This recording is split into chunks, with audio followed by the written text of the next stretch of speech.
Salut à tous et bienvenue sur Ivoire Dev Academy.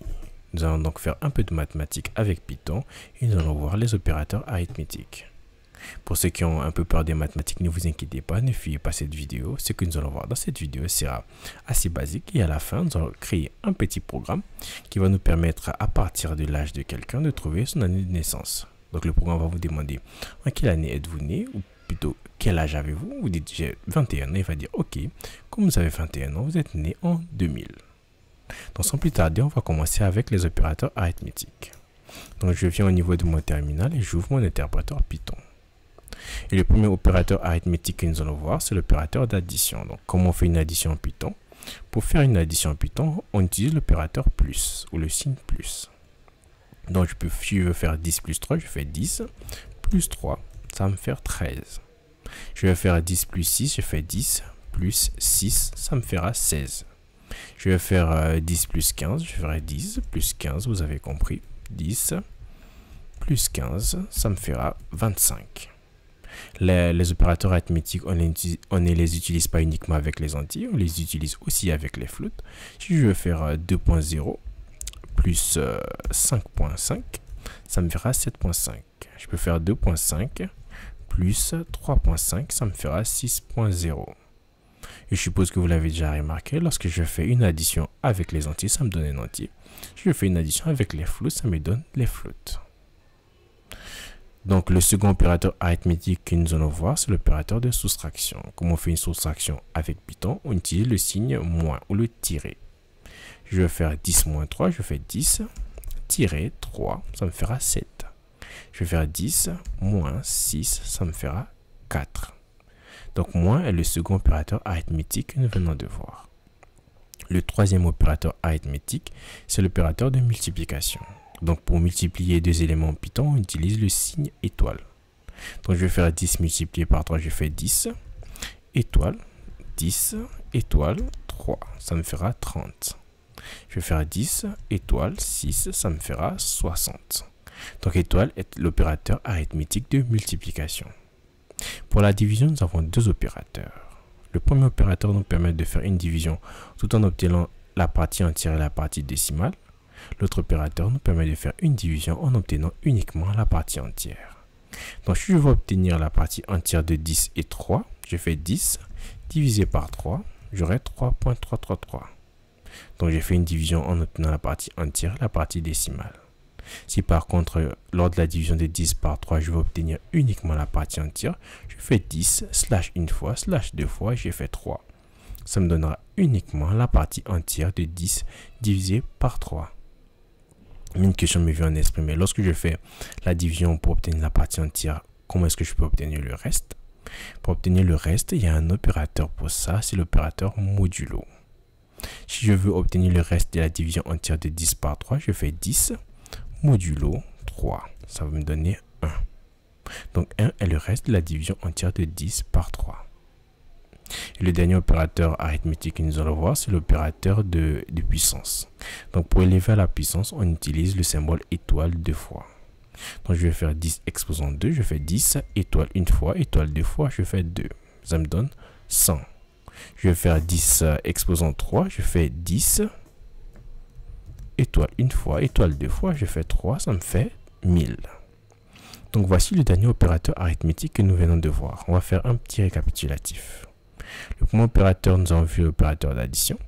Le second opérateur, l'opérateur de soustraction. Le troisième opérateur pour la multiplication, c'est le symbole étoile. Pour faire la division, pour obtenir la partie entière et la partie décimale, on utilise le slash. Pour obtenir uniquement la partie entière, on fait 2 fois slash. Et pour élever à la puissance, on utilise 2 fois étoile. Et pour obtenir le reste d'une division entière, on utilise le modulo. Donc voici les opérateurs arithmétiques que nous avons vus en Python. On peut maintenant écrire notre programme. Mais avant d'écrire notre programme, je vais vous montrer une petite astuce. Donc je vais sortir de l'interpréteur Python. Je nettoie le terminal et je vais venir écrire l'astuce au niveau de mon fichier. Donc si je veux faire h, je mets h par exemple égal à 10.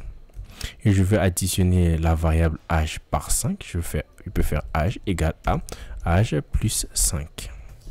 Cette valeur de h équivaut à la valeur précédente qui a été stockée au niveau de la variable. Donc si je fais un print de la nouvelle variable la nouvelle valeur de âge, ça me fera 15. Donc j'arrive au niveau de mon terminal, je fais Python app.py et j'obtiens 15.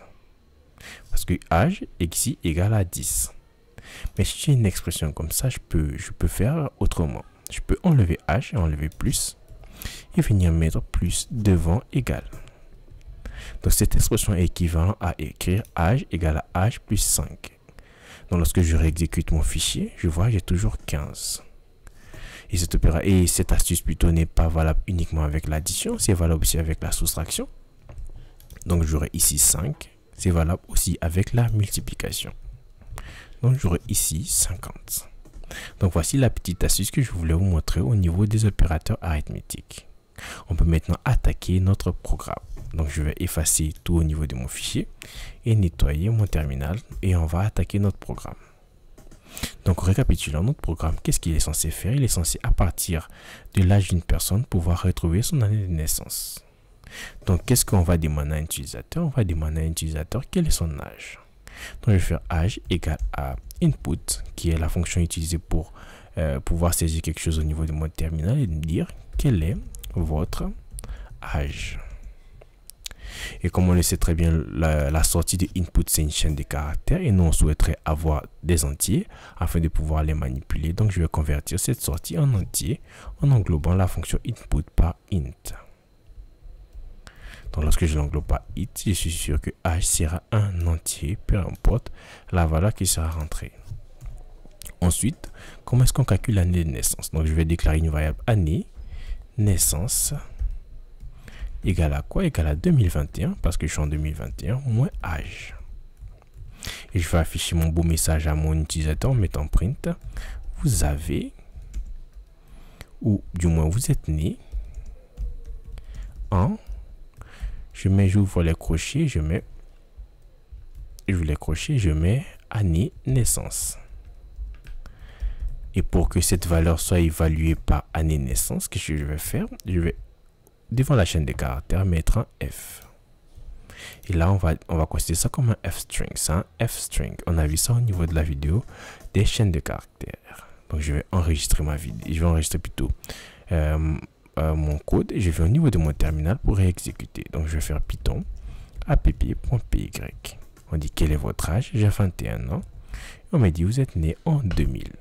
Je réexécute de nouveau. Vous avez quel âge? J'ai 35 ans. On dira vous êtes né en 1986. Et pour la dernière fois, je vais réexécuter mon programme. On va dire vous êtes quel âge? J'ai 28 ans. Vous êtes né en 1993. Donc notre programme marche à merveille. Donc si vous avez besoin de trouver l'année de naissance d'une personne, vous n'avez pas besoin de lui demander. Si elle vous dit votre âge, vous n'avez qu'à exécuter votre application et ça va vous donner son année de naissance sans calculer. On va donc s'arrêter là pour cette vidéo. On va se retrouver dans une prochaine vidéo. Nous allons voir une autre structure de données qu'on appelle les listes. Donc on se retrouve dans la prochaine vidéo.